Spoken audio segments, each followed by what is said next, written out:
ভারত নেপালের মতো হোলি উৎসবে মেতেছেন পাকিস্তানের সনাতন ধর্মাবলম্বীরাও। নেচে গেয়ে রঙের খেলায় মেতে ওঠেন দেশটির হিন্দু ধর্মের অনুসারীরা। মুসলিম বন্ধুদের কাছ থেকে তারা যেমন হোলির শুভেচ্ছা পেয়েছেন, তেমনি রমজানের পবিত্রতাও রক্ষা করা হয় এই উৎসবে।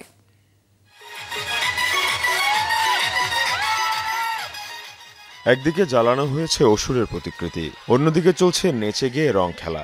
এভাবেই হোলি উদযাপন করেন পাকিস্তানের সনাতন ধর্মাবলম্বীরা। মুসলিম সংখ্যাগরিষ্ঠ দেশ হলেও উদযাপনের কমতি ছিল না উৎসবে।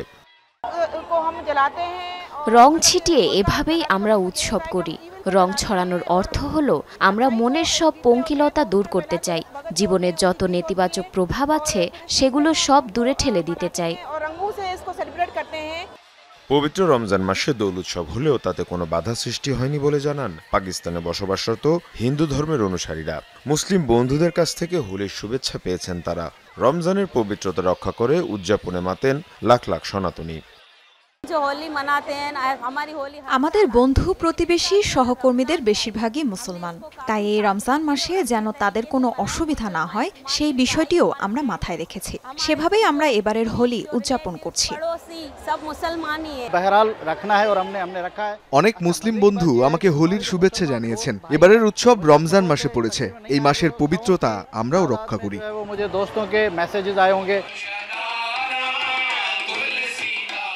পাকিস্তানে হিন্দু ধর্মাবলম্বীর সংখ্যা 50 লাখের বেশি।